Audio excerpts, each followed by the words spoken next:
देशामध्ये coaching classes व्यवसाय 20,000 कोटींवर गेलेला आहे। कोचिंग क्लासेसच्या उद्योगाचं वास्तव समोर आलेलं आहे। यशाचा आमिष दाखवत पालकांची लूट केली जाते। देशातील कोचिंग क्लासेस उद्योगाचं हे वास्तव आहे। कोचिंग क्लासेसचा व्यवसाय अंदाजे 20,000 कोटींवर पोहोचलेला आहे। जेई आणि नीट सारख्या प्रवेशपूर्व परीक्षा आणि ऑनलाईन शिक्षणाच्या वाढत्या मागणीमुळे कोचिंग क्लासेसचा हा व्यवसाय दिवसेंदिवस विस्तारत चाललाय। देशातील दिल्ली, कोटा, पुणे, हैदराबाद, नागपूर, मुंबई, बंगळुरू सारख्या प्रमुख शहरांमध्ये कोचिंग क्लासेसचं जाळं निर्माण झालेलं आहे। यशाचा आमिष दाखवत पालकांकडून कोट्यवधीची लूट केली जाते। त्यामुळे इतका मोठा व्यवसाय करणाऱ्या वर्गांना निकाल देणे क्रमप्राप्त होतं। त्यामुळे या वर्गांचे संचालक पेपरफुटीच्या मार्गाचा अवलंब करताना दिसतात।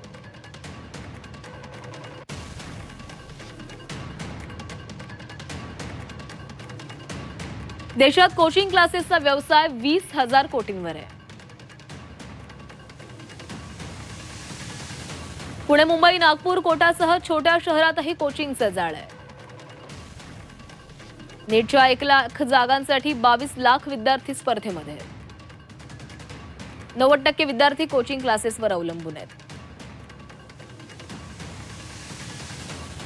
IIT नीटच्या मर्यादित जागांमुळे पालक कोचिंग क्लासेसच्या आमिषाला बळी पडतात। नामांकित क्लासेस 100% प्रवेशाची हमी देऊन 2 ते 3 लाख फी आकारतात। एका क्लासेसमध्ये जवळपास 25,000 विद्यार्थी आणि 250 कोटींची वार्षिक उलाढाल होते। निकालाच्या दबावामुळे काही संचालकांकडून पेपरफुटीसारख्या गैरमार्गाचा अवलंब केला जातो। ग्रामीण विद्यार्थ्यांसाठी राहण्याची आणि शिक्षणाची सोय एकाच ठिकाणी केली जाते। कोचिंग क्लासेसचा ज्युनियर कॉलेजांशी साटलोटा असल्याचाही आरोप आहे।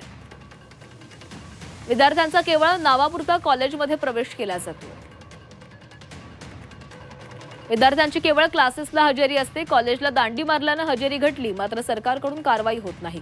लाखो रुपये खर्च करूनही जेई मध्ये 70% विद्यार्थ्यांना 50% पेक्षा कमी गुण आहेत। 88,000 जागांसाठी पात्र ठरणाऱ्यांचं प्रमाण केवळ 5% आहे।